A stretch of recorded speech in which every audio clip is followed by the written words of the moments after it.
today I'm most excited about hearing the past from these people's lives and seeing how it has shaped them into the person they are today and the experiences that they have learned over their lifetimes. Hi, my name is Mia LaFleur, and I'm excited to learn about the people's lives, how they were when they're younger, and where they're from. Hi, I'm Andrew Penfield. I'm excited to learn about just like what their people's childhoods were like a long time ago. Hi, I am Pippa Lytle, and today I am most excited to learn about how these people grew up and how their lives have changed, like from now to then, and from when they were eighth graders to me being an eighth grader. What is your favorite ice cream? Well, right now, the root beer float. Oh, But basically, I love bluebell pecan praline. yes. Well, Do you have a it's favorite? always subject to change, but right now it is peppermint bark. It is fabulous. What is your favorite ice cream? Your favorite ice cream It's flavor? always been vanilla. Vanilla? Just plain vanilla? Do Just you like any plain. toppings with it or just vanilla? Well, I really should say, yeah, I like chocolate on it. Yeah. Do you have a favorite ice cream flavor? Oh, vanilla. Vanilla? Do you like any toppings on your vanilla or just straight vanilla? I guess probably strawberry. Yeah. Okay, number two. What is your favorite food? Your food. You know, I'm really a seafood person. Oh, yeah. I'm not real picky. I just like it to be flavorful, Cajun, Right. you know. Yeah. Beef. Favorite food? Fried chicken. Oh, yeah. Fried chicken. Any particular place fried chicken or do you just like fried chicken? Well, I like white meat. Oh, my. I'm a Texan, so it's tacos and things like that. Oh,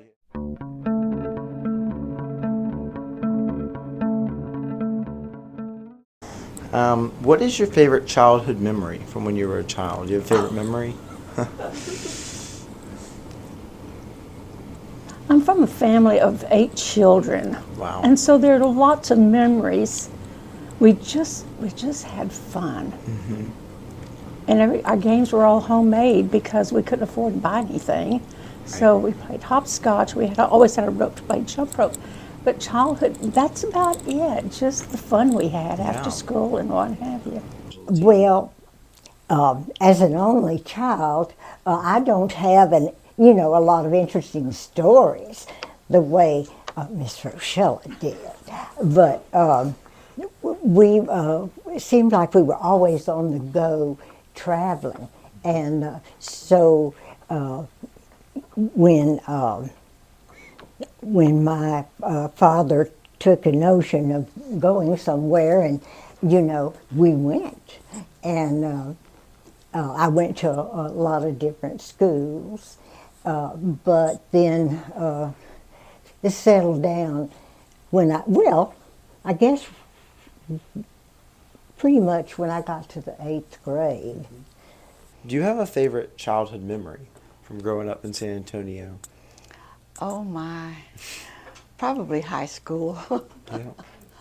I had a great high school. The most fun thing I did, I was drum major at Lake Charles High Oh, wow. for 2 years, for my last 2 years in the band.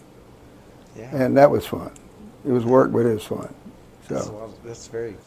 Did you grow up with a big family? Did you have many siblings? No, I really didn't because we had the war separate all the families until after the war. And my older brothers never did come back home, we called it, because once they got off in the military, they just found other places to live. And my father died pretty soon after the war. So my mother was alone with 3 little kids. And we had good support because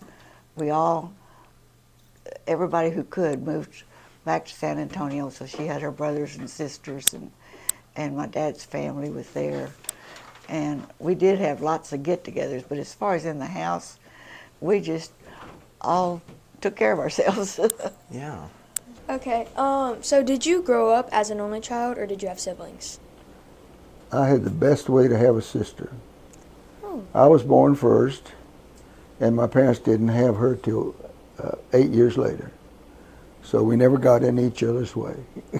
Okay. But, And then, but I mean, we got along fine. But I mean, I led my life, and she led her life, and we never got. do y'all have any like memorable stories together? Maybe.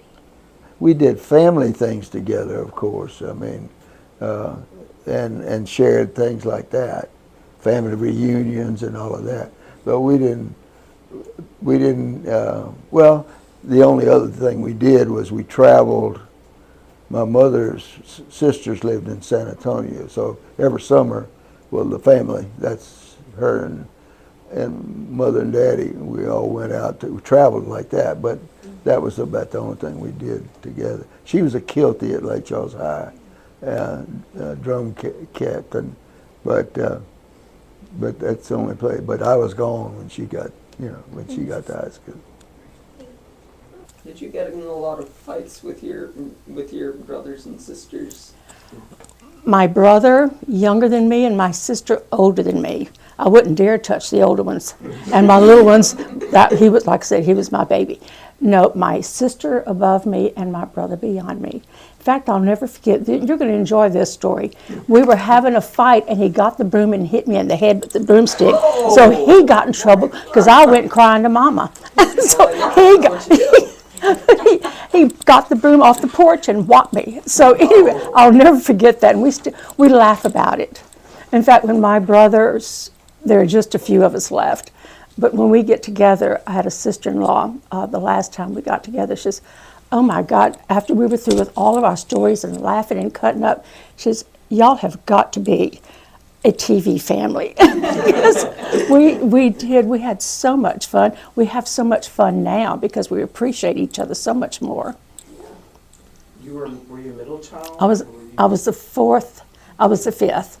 Okay. I was the fifth. Mm-hmm. 4 above me, 3 below me.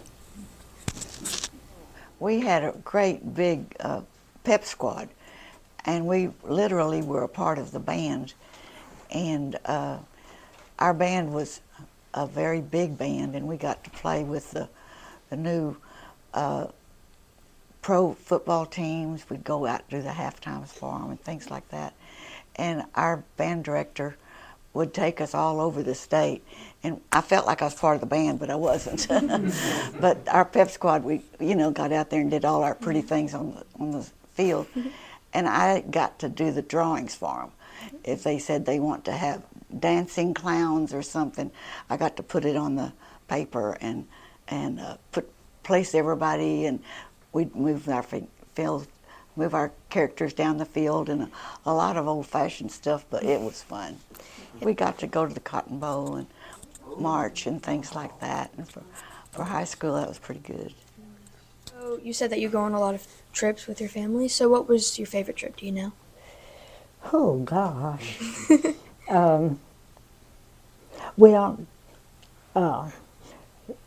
you've heard of the of Old Faithful. So that was just so very interesting, and it would only erupt once an hour. That taught me patience, because when it happened, it was just mind-boggling, and I thought, oh, I need to see this some more, but I knew it would be a whole hour before this was going to happen again.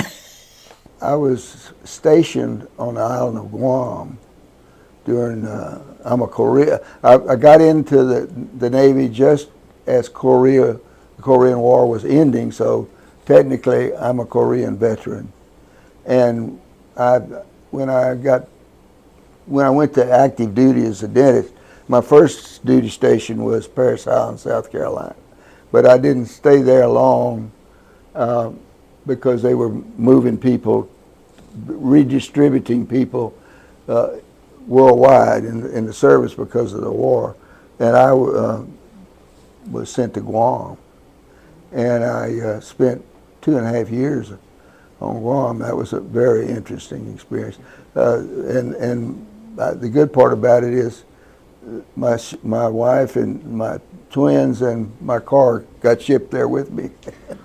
So it was I was a dentist for the Navy. Had a big radio worldwide, one of their worldwide radio transmitting stations. They had 8 around the world, and Guam was one of them.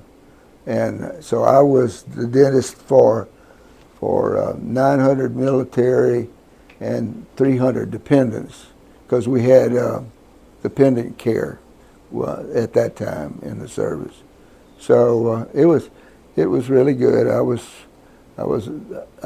If you see a picture of me, you thought I was still in high school, but I was the head of the dental department, and got to sit with the bigwigs every Saturday morning for they all had a chest full of medals, and I had one.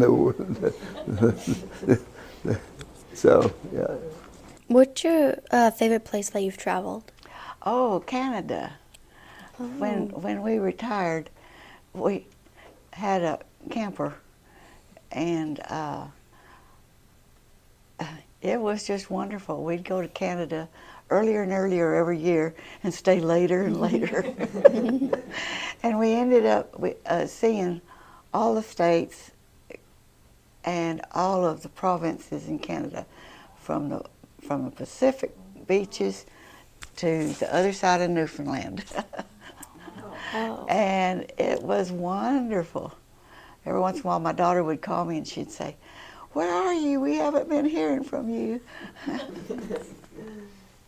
One thing that sticks out in my mind is driving through a tree.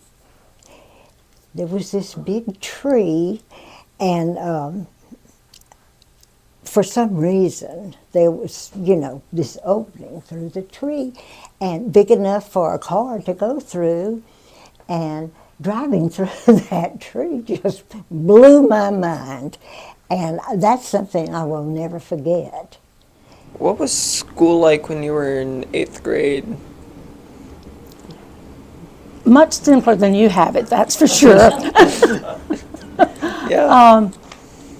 8th grade, last year of middle school.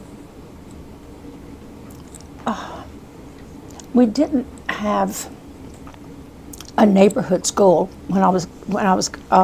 as I entered school. So I hopped around town to several different schools, and I went to Ross Deed Elementary, which is way across town, 8th grade. But I never could, the friends were always different friends because we didn't have neighborhood schools to go to. Now, when I was in the 5th grade, they built Henry Heights Elementary, so I went there. But I went to a different school every year until high school, then I went to LaGrange. But 8th grade, yes. You were living here in Lake Charles? I was born and raised here in Lake Charles, yes, I was. A very, very nice location. Did you do any sports, or were you in any clubs? Library. I was in a library club, and not sports. We No just sports? couldn't afford to do anything extra, so it was okay. Yeah. But we always had a great PE program. We had lots of sports in PE. We played tag football. Volleyball. We had great PE teachers, and so the sports I got was basically there. So what was school like when you were in 8th grade? Well, I'll tell you, there was no monkey business, for sure. And I went to school at Central School. You know the place. It's a lot of different things now, but Yeah. it was a school then, and it's a very old building, and it has something called cloakrooms in every room. At the back of every room, or the front of every room. And that's where people would put, like if they had brought their lunch, they'd put them there, and you, of course, hang up your coats there. But the interesting thing about the cloakroom was that that's where you were sent for what is now called timeout. Oh. And since I loved to talk, I spent a fair amount of time in the cloakroom. But that was better than being sent out into the hall where the principal might pass by, and then you were in trouble. Oh, goodness. Luckily, is- I escaped that. Did you do any sports? Or were you in any clubs? Well, I definitely didn't do sports. I was always the first one to be called at recess if there was a game, or at PE if there was a game of Red Rover. Are y'all familiar with Red Rover? And I would always be the first one to be called because there's no way that I was going to break through that line. And so, you know, that's my only claim to fame about Red Rover, because I was not a help to my team at all. And what was the other thing you asked me there? Were you in any clubs?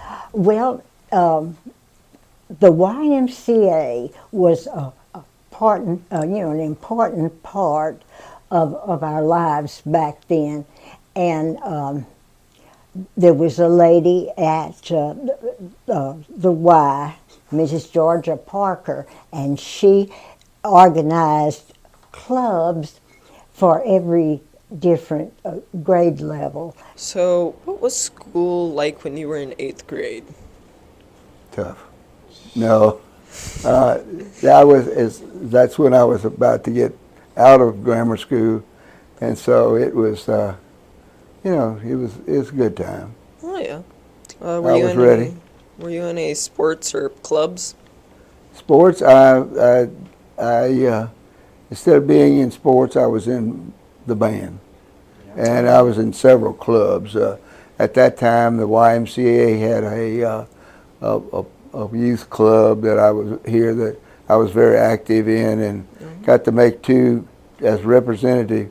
Was one of 5 young people for 2 years in a row to make national meetings that were. I met a lot of people, from all over the United States. What was school like when you were in 8th grade? Oh, 8th grade was over at a junior high, and my cousin and I could walk, and I remember I had a pen pal in the Netherlands. This was right after the war, and that was my English memory. And I loved choir. We had a great choir, and they would put on musicals, and we would sing up a storm. And I remember PE, we wore uniforms, the black shorts and the white shirts, and we had, every Monday you had to bring them back clean or you got demerits. You had to take home your towel and all your uniform on Friday, and you better bring them back Monday clean. Yeah. And Were you in any sports or clubs? not so much with the choir, but we didn't have too much for the girls. It was mostly for the guys. Yeah. We did a lot of just playing. What can you tell us about your ancestors? My ancestors, well, my mother's family came from Nova Scotia during the move when they were exiled, and they came here and settled in a little town called Iota.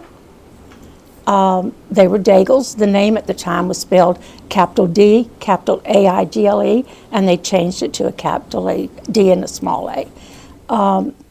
But basically that's what I know is from Iota, from Nova Scotia to Iota. We're all from Great Britain. On both sides, it's all about Great Britain. What can you tell us about your ancestry? Well, on my mother's side, her father and his brother immigrated from the Isle of Wick off the coast of Denmark. They each had a two-masted schooner, freight schooners, and they carried lumber from Sabine Pass to Galveston and brought back foodstuffs and everything for this area. That was probably the most out of the ordinary thing. In the 1700s, well, they all came from Ireland and Scotland and England, and went to Virginia. And then in the 1800s, most of them ended up in Texas and in Oklahoma before it was a state. My mother was born in Oklahoma before it was a state, and she always was proud of that. And my dad's family came when Texas was still Spain, so I've been under a Spanish flag and a Mexican flag, a French flag, Texas flag. And they really grind the history into you. You grow up knowing your ancestry. How did you end up here in Lake Charles? Oh, my daughter came to McNeese.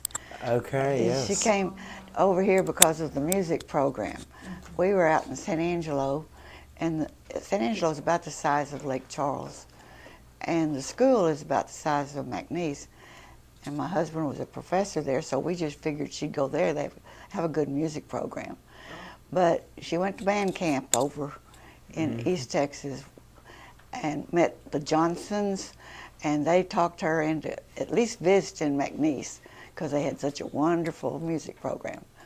And so here we came to visit McNeese, and the Kushners and all of that. It didn't take but about 3 hours, and they converted her to a Cajun country.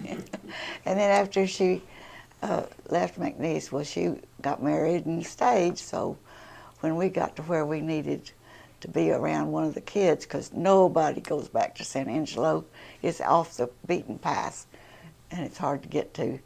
So we decided we'd better move over here close to her, and we've been real glad.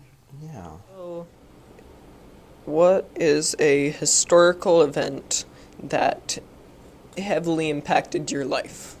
World War II. World War II? It's a pretty Very big one. much, very much. It was. You know, we had my dad was a fire watch warden on our block, so we had a water pump that they gave us to put up in our attic. If anybody in the block caught on fire, we were supposed to run down there with the water pump, but we had, we had blackout rules and all of that during because we had German submarines in the Gulf of Mexico at the time, and so it got a little sticky there for a while. The 60s, Oh, the 60s. starting with killing Jack Kennedy, and then it just went downhill from there. When you went to dental school, Okay. you were 4 years at dental school, is Yes, that right? sir. Can you kind of explain to us how that Loyola was? University of the South in New Orleans. Yeah. In dental school. I started in 1950 and graduated in 54. Wow. Yeah, it's been a long time ago. Yeah. And the outstanding thing of that 4 years was at the end of 3 years, I joined a Navy program, and which allowed me to marry the lady that I'd been courting for 6 years. And that changed my life because she presented me with a set of twins for graduation. So we all know that life has its difficulties, but what are some challenges that you have overcome? Oh my God. Well, okay, 8 kids, all right. As my mother had another child, then the older child got to babysit that child. So my younger brother was born when I was 8 years old, and he still is my property. He knows that I'm his mother. Is it, you know? He lives in Colorado now, but he knows that I'm still his mother. But difficulties, I think, just having to do without so much. You know, you go to school and you see your friends. Y'all are in uniforms. You're great. This is perfect. We didn't have uniforms, and so it was very evident what pay scale level your family was on. You know, all of my clothes were homemade. This is probably not interesting to you, but they used to buy feed for the animals in sacks, and my mother would go with my dad, and she would find the sacks that were the prettiest, like they were printed, and she would buy, and she would tell Dad that's what she wanted, and then that would be our clothes. She would make our clothes from that. Made with love. It was all made with love. My mother was wonderful, and my dad was too. And so, what is the biggest life challenge that you have overcome? Believe it or not, shyness. Can you imagine that? But changing school so often with the travels, you know, it was a challenge. Every time you went to a new school, you'd have to make new friends, and I found that to be difficult. But, you know, one day when I was going to go to a new school, I made up my mind that everything was going to be fine. I was not going to be shy. You know, you have to have a mindset sometimes. If there's a problem, just imagine yourself being another way. And that sure worked out well for me. So after that, I didn't have that problem. Good for you. Yeah, I feel like now that I'm in like 8th grade, like when I was in the younger grades, I feel like I used to be not as open to things, but now that I'm kind of like seeing like my old self, I'm like, why didn't I do that? I had such a good opportunity, and I feel like it's just helped me grow as a person. Well, difficulties.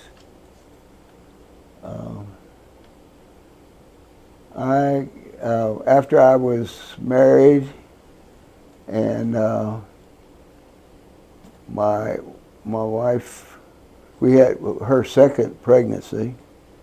Almost lost her because of a medical problem after she delivered our child.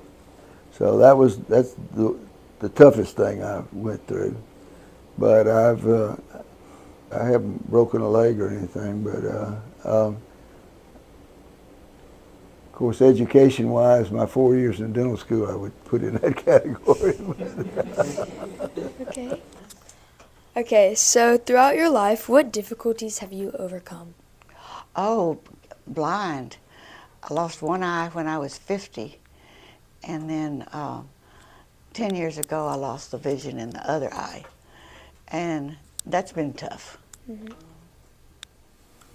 Help us understand what you have experienced through life. Like through your difficulties in life, what have you learned, and what have you learned through all these hard times growing Talking up? about when Growing up. growing up. And now, what have you learned from those experiences? Oh, but you can succeed at anything you choose. You have to make your mind up that you will be the person you want to be. And it's a very hard struggle, because I still struggle with being the person I want to be. There are days it's just a day-to-day experience. You know, you just wake up in the morning and you cross that day when you get to it. Right. And when you go to bed at night, you're either happy with what you did, or you know tomorrow you got to work a little bit harder. Right. Yes. Okay. How did your experiences make you who you are now? My mother and dad didn't have time to spend a lot of time with us. She was always busy because my mother did. My daddy was a longshoreman. He loaded all these boats that come to the docks of Lake Charles. They would load them with rice or unload from China, I believe, was a lot of the stuff they got. So they both worked so hard that they didn't have a lot of time to spend with us. Now, we had homework time and we had newspaper time because my mother and dad always got the newspaper. And so we had to listen to the news. And but we always ate together. We always had our meals 100% together around the table. Absolutely. But what I wanted was more interaction with my children. And that's what I got from that. That my children, I just felt sometimes it was not neglect, but it was a lack of time to spend with us individually. So my thoughts were, when I started having children, I would work harder at being a more intervening mother, a more active mother, and I'm happy with what. I'm pleased. I don't think I made any mistakes. I made mistakes, but I don't think anything that traumatized my children. Yeah. So, I understand. and we still have fun. I have beautiful children. We still have a lot of fun. How many children do you have? I have four. I had four sons, and one son died just before I came here. In fact, that's why I'm here, because he always lived with me, and when he died, then I knew that I couldn't be alone. So that's why I'm here. I always wanted to be in the service, in the Navy, and in fact, I was in the Naval Reserve before I went to school, and and I had the opportunity to be commissioned as a dental officer. I mean, as an officer in the Navy, as a dentist, and I finished up 7 years, and at the end of that time, I had the rank of lieutenant commander as a dentist, and that's when I came back out and started practicing here. Wow, that's very interesting. Well, I think that, no experience is wasted. And no matter what you experience, it's important. And it will affect you in some way, influence you in some way perhaps. It's never wasted. And all of these things kind of come together eventually. And it turns out to be who you are, part of you. It's a combination of all the things that you experience that makes you who you are at any given time. And you think you're a certain way, and then something new will happen, or there'll be some change that will occur, and then you find out, oops, I have to think about this some more. And that's kind of how that works. Yes, ma'am. Okay, I have a extra question. Sure. So did you grow up Catholic, or did you convert? My mother was so Catholic, it was unbelievable. I was baptized at the cathedral. My mother didn't drive. My daddy was not Catholic, and my memories, like when I can remember, we would walk to church. We lived not far from St. Margaret. St. Margaret became a parish when I was 4 years old. So we would walk to St. Margaret Church, and my mother says that one day my daddy came and picked us up, and he said, I'm going to join the church, and he did. So my mother we were raised rosary and Bible study her way. That's sweet. Oh, it's beautiful, yes. We were blessed. Yes, ma'am. I've had a life that's been full. I've enjoyed every bit of it. My wife had an aneurysm at the base of her brain, and she passed away after we'd been married 52 years. We knew it was there, but it wasn't anything. They couldn't do surgery on it. So about 2 years after she taught, she played the organ here in Queen of Heaven for about 28 years. She was a music educator, and she taught in public school. She was at Barb for 15 years, but then we found out about this, and then just one morning it ruptured, and that was it. So it was tough, but the good Lord takes care of you. I guess it comes from my mother, because she says just put one foot in front of the other and keep going. Yeah. Put your best foot forward and keep going. I keep telling myself too, if you can't do something, try again, try again, try again, and it works. It works. Well, now, these socks tell you something about me, and it can be about you too. They say she thought she could, so she did.